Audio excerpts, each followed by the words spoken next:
పొద్దున్నే 2-3 రకాల టిఫిన్స్ చేసుకొని ఎవరైనా తింటారా? మేమైతే తినంలేండి. ఏదైనా ఒకటే రకం టిఫిన్ అయితే తింటూ ఉంటాము. ఈ వడలైతే నిన్న చేశాను, ఈ రోజు మాత్రం పూరి చేశాను. అక్క మీ పేరేంటి, మీరు ఎంతవరకు చదువుకున్నారు, ఒక వీడియోలో చెప్పొచ్చు కదా అని ఒక సిస్టర్ అయితే కామెంట్ చేశారు. నా పేరు వచ్చేసి స్వర్ణలత.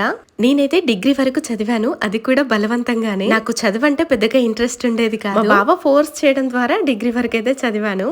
మరి డిగ్రీ పాసా ఫెయిల్ అని మాత్రం అడగకండి, ఎందుకంటే అది మీరు అడగొద్దు, నేను చెప్పొద్దు, అట్లా అన్నమాట. చదువు మీదనే ఇంట్రెస్ట్ ఉంటే ఏ జాబో కొట్టేదాన్ని. నేను చిన్నప్పటి నుంచి చదివింది తెలుగు మీడియమే, పైగా డిగ్రీకి వెళ్ళిన తర్వాత ఇంగ్లీష్ మీడియం తీసుకున్నాను, అది కూడా MCCS అన్నమాట. చదువు ముచ్చట పక్కకు పెడితే ఇక మా బావ డ్యూటీలో ఉండేవారు, పైగా మా లవ్ మ్యారేజ్ మీ అందరికి తెలుసు కదా, అదొక టెన్షన్ ఉండేది. ఫ్రాంక్ గా చెప్తున్నాను, నాకు పెద్దగా చదువు మీద ఇంట్రెస్ట్ ఉండేది కాదు, కానీ చదివితే బాగా చదివేదాన్ని, క్లెవర్ స్టూడెంట్ ని. ఏంటో ఇక నా ఇంట్రెస్ట్ అంతా మా బావ పైకి వెళ్ళిపోయింది ఆ టైంలో. మళ్ళీ అప్పుడు లవ్ అవుట్ ఉండేది కదా, పెళ్లి జరుగుతుందా ఏమవుతుందా అని చెప్పి అదే టెన్షన్ ఉండేది. ఇదన్నమాట మ్యాటర్. నచ్చితే లైక్ చేయండి మరి.